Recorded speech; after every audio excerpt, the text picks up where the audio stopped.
Lecture 10 chapter 2 dielectric and polarization. अभी जो conductor होते हैं उसमें चार्ज कैरियर्स होते हैं। अभी ये जो हमारा कंडक्टर है उसको जब हम एक एक्सटर्नल इलेक्ट्रिक फील्ड प्रोवाइड करते हैं कि जैसे ये हमारा एक कंडक्टर है एंड यहाँ पर उसमें एक एक्सटर्नल फील्ड है, तो क्या होगा कि ये जो फ्री चार्ज कैरियर्स होते हैं वो मूव करेंगे एंड डिस्ट्रीब्यूट होंगे कंडक्टर में। तो यहाँ पर वो कैसे डिस्ट्रीब्यूट होंगे कि यहाँ पर जो भी सारे नेगेटिव वाले होंगे वो एक साइड पे डिपॉजिट होते जाएंगे एंड उतने ही हमारे दूसरे जो होंगे पॉजिटिव वाले वो अदर साइड पे डिपॉजिट होंगे।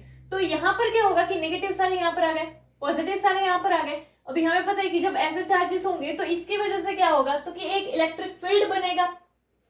अभी जो फील्ड होता है वो क्या पॉजिटिव टू नेगेटिव के हिसाब से होता है। तो यहाँ पर जो हमारा फील्ड बनेगा वो यहाँ से इस डायरेक्शन में होगा, जो इनसाइड वाला इलेक्ट्रिक फील्ड होगा हमारा वो ये वाली डायरेक्शन में होगा। बट जो हमारा एक्सटर्नल फील्ड है वो कौन सी ये वाली डायरेक्शन में है। तो यहाँ पर क्या कि दोनों की डायरेक्शन कैसी है, अपोजिट है। देखो यहाँ पे क्या लिखा है कि ये EO यानी ये जो हमारा आउटर साइड वाला इलेक्ट्रिक फील्ड है एक्सटर्नल वाला एंड ये इनसाइड वाला जो इलेक्ट्रिक फील्ड है उसका डायरेक्शन ये आउटसाइड वाले का। तो यहाँ पे कि दोनों का डायरेक्शन जो है वो क्या हो रहा है हमारा अपोजिट हो रहा है एंड इस ये दोनों का जो वैल्यू होगा ना वो इक्वल हो जाएगा। तो दोनों ही क्या करेंगे कि अपोजिट डायरेक्शन की वजह से दोनों ही एक दूसरे को कैंसिल आउट कर देंगे। तो इसीलिए जब हम ये इनसाइड एंड आउटसाइड वाले इलेक्ट्रिक फील्ड है उन दोनों को ऐड करेंगे तो जो हमें फाइनल मिलेगा वो क्या होगा, जीरो होगा, क्योंकि दोनों का जो मैग्नीट्यूड होगा वो इक्वल हो गया होगा एंड दोनों का डायरेक्शन जो है वो अपोजिट है। इसीलिए जो है ये हमारा दोनों को जब ऐड करेंगे तो जीरो हो जाता है। अभी यही चीज अगर हम डाइइलेक्ट्रिक के लिए देखें तो डाइइलेक्ट्रिक जो है वो हमारा कैसे सब्सटेंस होते हैं कि जो चार्जेस जो होते हैं उसको पास नहीं होने देते हैं। तो डाइइलेक्ट्रिक अगर हम देखें तो डाइइलेक्ट्रिक हमारे क्या होते हैं, तो ये ऐसे सब्सटेंस होते हैं कि जो चार्जेस जो है उससे पास नहीं होने देते हैं। तो यहाँ पे लाइक कि ये एक इंसुलेटर की तरह होते हैं कि जिसको हम पोलराइज्ड कर सकते हैं एंड कि यहाँ पर क्या होगा कि जैसे देखो हमने ये एक हमारा सपोज कि कोई एक डाइइलेक्ट्रिक है एंड इसको हमने एक एक्सटर्नल फील्ड में रखा है। तो अभी जब हम इसको एक्सटर्नल फील्ड में रखेंगे तो क्या होगा कि यहाँ पर इसके अंदर जो चार्जेस है उसका स्ट्रेचनिंग की वजह से इसमें डाइपोल मूवमेंट बनेगा एंड जो लास्ट वाली सरफेस वाले जो चार्जेस होंगे उसकी वजह से एक इलेक्ट्रिक फील्ड इंड्यूस्ड होगा। बट ये जो इलेक्ट्रिक फील्ड होगा ना वो हमारे जो ये एक्सटर्नल इलेक्ट्रिक फील्ड है उसके जितना मैग्नीट्यूड में नहीं होगा। जैसे देखो ये हमारा एक्सटर्नल फील्ड है बट ये जो है हमारा इनसाइड वाला फील्ड यहाँ पर है कि वो ऐसे अपोजिट डायरेक्शन में। तो यहाँ पर ये क्या है कि वो जो है इसके जितना वैल्यू वाला नहीं है, यानी कि वो हमारा एक्सटर्नल फील्ड जो है उसकी इफेक्ट को थोड़ा सा रिड्यूस कर सकता है बट वो उसे कंप्लीटली कैंसिल नहीं कर पाएगा। तो इसीलिए यहाँ पर क्या होगा कि जो हमारा जो आउटसाइड वाला फील्ड एंड जो इनसाइड वाला फील्ड है अगर इन दोनों को ऐड करेंगे तो डाइइलेक्ट्रिक के टाइम पर दोनों का वैल्यू जीरो नहीं आएगा। यहाँ पर जीरो आता था क्योंकि दोनों जो है दोनों फील्ड का जो वैल्यू था वो सेम था एंड अपोजिट डायरेक्शन में था। यहाँ पर क्या होगा कि ये जो इनसाइड वाला फील्ड है ना वो सिर्फ उसकी थोड़ी बहुत आउटसाइड वाला जो फील्ड है उसकी इफेक्ट को रिड्यूस कर सकता है, कंप्लीटली कैंसिल नहीं कर सकता है। इसीलिए इन दोनों का जब सम करेंगे तो वो जो हमारा आंसर है वो जीरो नहीं आएगा। ठीक है, तो इसके ये जो है कि ये डिपेंड किस पर करता है, तो ये हमारा जो डाइइलेक्ट्रिक है उसके नेचर पे डिपेंड करता है कि उसमें जो इंड्यूस्ड हुआ इलेक्ट्रिक फील्ड होगा वो कैसा होगा। नेक्स्ट, जो मॉलिक्यूल्स होते हैं सब्सटेंस में वो दो टाइप के होते हैं, पोलर एंड नॉन पोलर। तो इस तरह से जो दो टाइप के होंगे हमारे dielectric, polar and non polar. अभी तो नॉन पोलर मॉलिक्यूल में अगर हम देखें तो क्या होता है, तो इसमें जो हमारा पॉजिटिव चार्ज है एंड जो नेगेटिव चार्ज है उसको इनसाइड होता है, यानी कि क्या कि ऐसे ये हमारा पॉजिटिव है नेगेटिव है तो वो दोनों पॉजिटिव एंड नेगेटिव दोनों ऐसे ही कोइंसाइड हुए होते हैं। जबकि हम जो पोलर मॉलिक्यूल में देखें तो पोलर वाले में क्या होगा, तो कि जो हमारा पॉजिटिव है एंड जो हमारा नेगेटिव है ये दोनों में सेंटर जो है वो कोइंसाइड नहीं होते हैं, यानी कि क्या कि जैसे चलो यहाँ पे नेगेटिव है यहाँ पे पॉजिटिव है तो ये दोनों कोइंसाइड नहीं हुए हैं जैसे इसमें कोइंसाइड हुआ है। तो ये हमारा क्या है, ये नॉन पोलर है, ये क्या है पोलर है। यानी कि नॉन पोलर में क्या होगा, तो कि positive charge and negative charge के सेंटर जो है वो कोइंसाइड होते हैं, इसमें वो कोइंसाइड नहीं होंगे पोलर में। चलो इसके अलावा अभी ये दोनों तो ऐसे कोइंसाइड हुए तो इसमें डाइपोल मोमेंट तो होगा नहीं, बट इसमें अगर हम देखें तो हमें थोड़ा सा ऐसा डिस्टेंस तो देखने को मिलता है। तो इसीलिए इसमें जो है डाइपोल मूवमेंट देखने को मिलेगा। एंड डाइपोल मूवमेंट हमारा क्या था, नेगेटिव टू पॉजिटिव, तो इसमें इस डायरेक्शन में ऐसे हमें डाइपोल मूवमेंट देखने को मिलेगा। तो जैसे यहाँ पर कि एक और पॉइंट हमारा क्या है कि जो नॉन पोलर मॉलिक्यूल्स है उसमें परमानेंट डाइपोल मूवमेंट नहीं होता है, एंड जो हमारे पोलर मॉलिक्यूल्स है उसमें हमारा परमानेंट डाइपोल मूवमेंट होता है। एंड ये अगर हम उसके एग्जांपल देखें तो ये नॉन पोलर जो है उसका क्या है H2 एंड CO2, एंड ये जो हमारा पोलर मॉलिक्यूल है उसका क्या है HCl एंड H2O की। जैसे HCl में अगर हम देखें तो H plus and Cl minus होता है, तो यहाँ पर Cl है, यहाँ पर H है, तो डाइपोल मूवमेंट क्या नेगेटिव टू पॉजिटिव यानी कि इस डायरेक्शन में होगा। एंड H2O में अगर हम देखें तो O जो है वो क्या नेगेटिव में होता है एंड H जो है वो पॉजिटिव में होता है। हमें यहाँ पर ऐसे ये वाली डायरेक्शन में डाइपोल मूवमेंट देखने को मिलेगा। तो ये हमने क्या देखा, पोलर मॉलिक्यूल, एंड ये वाला क्या देखा, नॉन पोलर। सिर्फ याद क्या रखना है तो कि नॉन पोलर में पॉजिटिव नेगेटिव कोइंसाइड होते हैं, पोलर में वो कोइंसाइड नहीं होते हैं। नॉन पोलर में डाइपोल मोमेंट जो है परमानेंट डाइपोल मोमेंट वो नहीं होता है, पोलर में परमानेंट डाइपोल मोमेंट होता है। Next, polarization of non polar molecule. अभी यहाँ पर ये हमारे पास एक नॉन पोलर मॉलिक्यूल है। सपोज कि यहाँ पर अभी नॉन पोलर मॉलिक्यूल है तो क्या होगा, हाँ यहाँ पर तो उसका पॉजिटिव एंड नेगेटिव जो है वो ऐसे कोइंसाइड किया हुआ होगा। अभी यहाँ पर कि ये जो हमारा नॉन पोलर है एंड यहाँ पर सपोज कि एक्सटर्नल इलेक्ट्रिक फील्ड जो है वो हमारा 0 है। अभी अगर हमने इसको एक्सटर्नल इलेक्ट्रिक फील्ड प्रोवाइड किया तो क्या होगा, तो ये जो चार्जेस है ना पॉजिटिव एंड नेगेटिव वो अपोजिट डायरेक्शन में मूव करेंगे। जैसे यहाँ पर हमारा एक्सटर्नल फील्ड जो है वो 0 था, अभी यहाँ पे सपोज कि हमारा जो एक्सटर्नल फील्ड है वो नॉन जीरो हो, तो इसकी वजह से क्या होगा कि ये जो चार्जेस है वो अपोजिट डायरेक्शन में मूव करेंगे।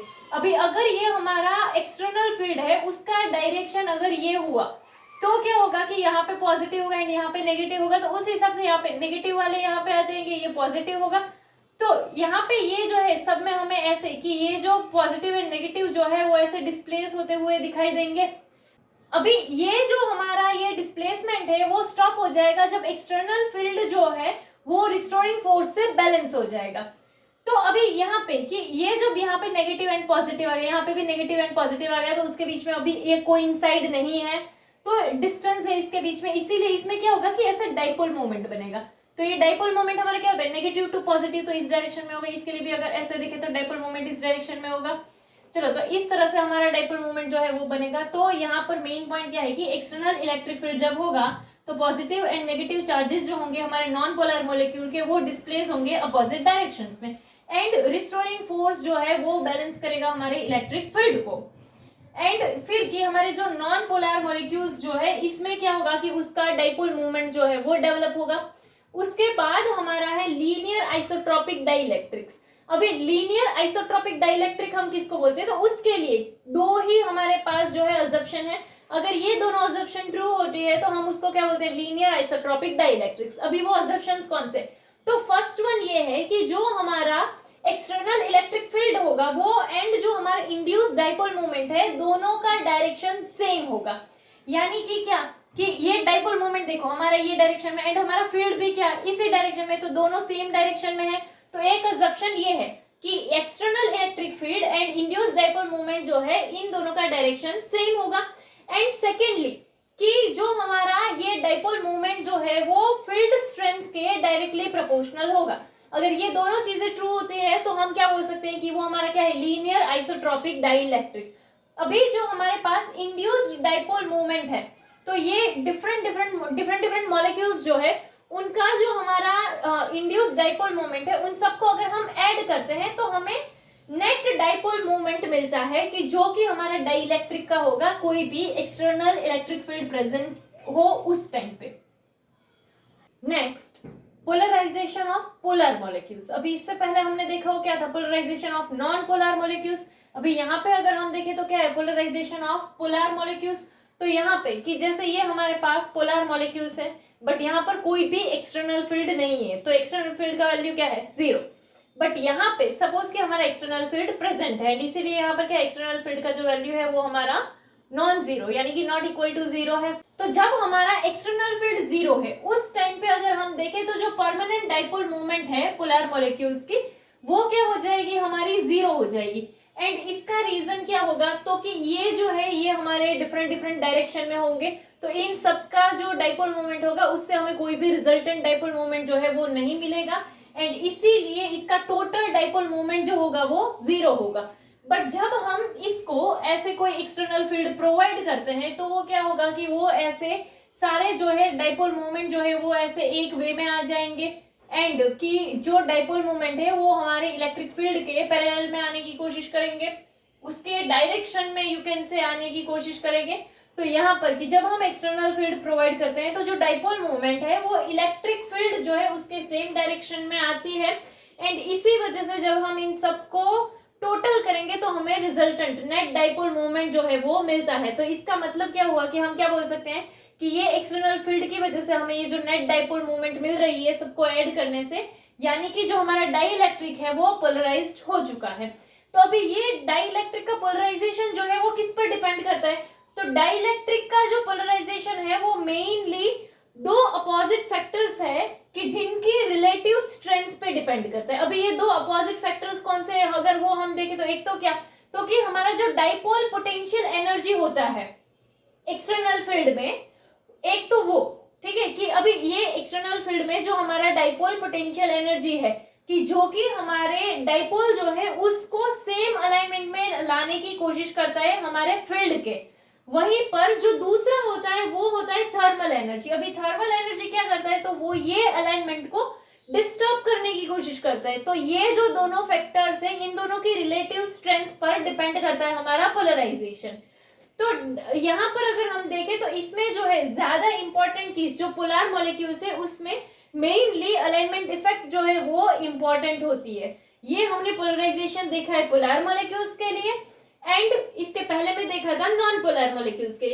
यहाँ पर मेन चीज जो है वो सिर्फ क्या है कि पहले जो इसका नेट डाइपोल मोमेंट होगा वो 0 होगा, क्योंकि इन सबका डायरेक्शन डिफरेंट है। जब एक्सटर्नल फील्ड प्रोवाइड करेंगे सारे जो है वो सबका जो डाइपोल मोमेंट होगा वो इलेक्ट्रिक फील्ड के डायरेक्शन में आ जाएगा, एंड इसी वजह से जो है हमें इसमें नेट डाइपोल मोमेंट देखने को मिलेगा। एंड कि इसमें जो हमारा ये जो पोलराइजेशन होता है वो दो फैक्टर्स पर डिपेंड करता है, एंड वो क्या है, तो कि वो हमारा जो ये electric field external electric field है उसमें हमारे डाइपोल का पोटेंशियल एनर्जी एंड जो थर्मल एनर्जी है इन दोनों का रिलेटिव स्ट्रेंथ पर डिपेंड करता है। बस इतना ही इसमें है। नेक्स्ट, तो हमारे पास जो कोई भी पोलर या नॉन पोलर मॉलिक्यूल्स हो उसको जब हम एक्सटर्नल इलेक्ट्रिक फील्ड में रखते हैं तो जो डाइइलेक्ट्रिक है उसमें हमें नेट डाइपोल मूवमेंट देखने को मिलता है। अभी dipole movement per unit volume जो होता है उससे हम क्या बोलते हैं, पोलराइजेशन, यानी कि पर यूनिट वॉल्यूम के हिसाब से तो ये वॉल्यूम एंड ये डाइपोल मूवमेंट के पर यूनिट वॉल्यूम के हिसाब से हमें जो डाइपोल मूवमेंट मिलता है वो क्या होता है, पोलराइजेशन होता है। उसको हम डिनोट किससे करते हैं, पी से करते हैं। अभी हमने इसके पहले में क्या देखा था, लीनियर आइसोट्रोपिक डाइइलेक्ट्रिक्स। अभी इसमें हमने क्या देखा था लीनियर आइसोट्रोपिक डाइइलेक्ट्रिक्स में कि जो पोलराइजेशन होगा वो हमारा जो इलेक्ट्रिक फील्ड है उससे प्रोपोर्शनल होगा, तो इसीलिए वो ऐसा होगा कि P प्रोपोर्शनल टू E। तो यहाँ पे अगर हम कांस्टेंट ऐड करें, लाइक कि ये प्रोपोर्शनलिटी का साइन हटाना हो तो कांस्टेंट ऐड करेंगे, तो इसीलिए वो ऐसा हो जाएगा। तो ये क्या हो जाएगा, P इक्वल्स टू काई E हो जाएगा। चलो, तो यहाँ पर ये जो काई है हमारा वो क्या है, तो ये एक कांस्टेंट है, एंड इसको हम क्या बोलते हैं, इलेक्ट्रिक ससेप्टिबिलिटी। हमारा जो काई ई है वो एक कांस्टेंट है कि जिसको हम बोलते हैं electric susceptibility of dielectric medium. अभी यहाँ पर अगर हम देखें इसको फॉर्मूला के हिसाब से अगर हमें देखना हो तो हम ये देख सकते हैं कि चलो P इक्वल्स टू काई ई, एंड अगर इसके लिए फॉर्मूला बनाना है तो E यहाँ से यहाँ चला जाएगा, तो काई ई इक्वल्स टू क्या हो जाएगा, polarization upon electric field. But हमारे पास तो पोलराइजेशन का भी एक फॉर्मूला है जो क्या है, डाइपोल मोमेंट अपॉन वॉल्यूम। तो हम इस फॉर्मूला को ये वैल्यू में पुट कर सकते हैं, तो क्या हो जाएगा, काई ई इक्वल्स टू पोलराइजेशन है, पोलराइजेशन का वैल्यू पुट करेंगे तो क्या हो जाएगा, डाइपोल मूवमेंट अपॉन में वॉल्यूम, एंड देन यहाँ पर इलेक्ट्रिक फील्ड तो था ही, इसीलिए एक और फॉर्मूला बन गया हमारा क्या, dipole movement upon volume and electric field. तो इसीलिए क्या हो गया, P अपॉन VE। अभी यहाँ पर अगर हम देखें तो एक और चीज क्या है कि ये जो हमने यहाँ पर ये जो डाइइलेक्ट्रिक स्लैब रखा है तो यहाँ पर हम एक एक्सटर्नल फील्ड प्रोवाइड करते हैं, एंड ये हमारा जो स्लैब है वो ये उसकी दो साइड से हमारा जो फील्ड है वो पैरेलल हो। अभी ये जो फील्ड है वो क्या करता है, तो कि वो ये जो हमारा स्लैब है उसमें पोलराइजेशन करता है। अभी यहाँ पर क्या होगा कि अगर हम वॉल्यूम के हिसाब से देखें तो हर एक वॉल्यूम एलिमेंट जो हमारा है डेल्टा वी, उसमें जो डाइपोल मूवमेंट हमें देखने को मिलेगा वो डाइपोल मूवमेंट कितना होगा, तो कि पी डेल्टा वी के जितना होगा। अगर हमारे पास एलिमेंट हो डेल्टा वी तो उसमें जो डाइपोल मोमेंट होगा वो कितना होगा, पी डेल्टा वी के जितना होगा। अभी ये कैसा आया, तो वॉल्यूम जो है ये यहाँ है, इसको अगर हम यहाँ से यहाँ भेजेंगे एंड हमने डेल्टा वी लिया था इसमें, तो इसीलिए वो क्या हो गया, पी डेल्टा वी हो गया। तो डाइपोल मूवमेंट हमें कैसे मिलेगा, तो पोलराइजेशन इनटू में जो हमारा वॉल्यूम का एलिमेंट है वो, तो इसीलिए ये हमें पी डेल्टा वी के इक्वल टू में मिलेगा। अभी यहाँ पर क्या है कि ये जो हमारा डेल्टा वी है ना वो एक्चुअल में बहुत ही ज्यादा स्मॉल है एंड उसमें कोई भी हमारा नेट चार्ज जो है वो नहीं होगा, बट फिर भी हमें इसमें नेट डाइपोल मूवमेंट देखने को मिलेगा। एंड ये नेट डाइपोल मूवमेंट हमें क्यों देखने को मिलता है, क्योंकि इसमें क्या होगा, ये जो पॉजिटिव चार्ज होगा एंड उसके पास वाला जो नेगेटिव चार्ज होगा वो बहुत ही ज्यादा क्लोज होगा, ठीक है। एंड इसीलिए जो लास्ट में जो चार्जेस रहेंगे वो सिर्फ कहां पर, ये वाले चार्जेस जो है ना वही रहेंगे कि ये वाला इसका नेगेटिव एंड ये वाला जो पॉजिटिव, ये चार्जेस जो है वही रहते हैं। इसीलिए हमें जो है इसका सरफेस चार्ज डेंसिटी देखने को मिलेगा। तो ये वाली जो सरफेस है वहां पे ये जो पार्ट है, ये वाली इधर ऐसे जो लाइन दिख रही है उसके इस साइड, तो ये जो वाली जो सरफेस है उस पे जो सरफेस चार्ज डेंसिटी हो सपोज क्या हो, सिग्मा पी, एंड ये वाली जो सरफेस है उस पे जो हमारा सरफेस चार्ज डेंसिटी हो माइनस सिग्मा पी। चलो, तो अभी यहाँ पे क्या होगा कि हमारा एक फील्ड जो है वो इंड्यूस होगा, तो ये सरफेस चार्जेस है उसकी वजह से हमारा जो फील्ड होगा वो एक्सटर्नल फील्ड जो है उसका अपोज करेगा, कि क्योंकि यहाँ पर ये पॉजिटिव एंड ये नेगेटिव है, तो अगर फील्ड बनेगा तो इस डायरेक्शन में होगा, तो इसीलिए ये जो है वो क्या करेगा, एक्सटर्नल फील्ड जो है उसका अपोज करेगा। अभी तो यहाँ पे हम क्या बोल सकते हैं कि ये जो सरफेस चार्ज डेंसिटी जो हमारी है वो किसकी वजह से आई थी, बाउंड चार्जेस की वजह से आई थी, ना कि हमारे फ्री चार्जेस जो है डाइइलेक्ट्रिक में उसकी वजह से।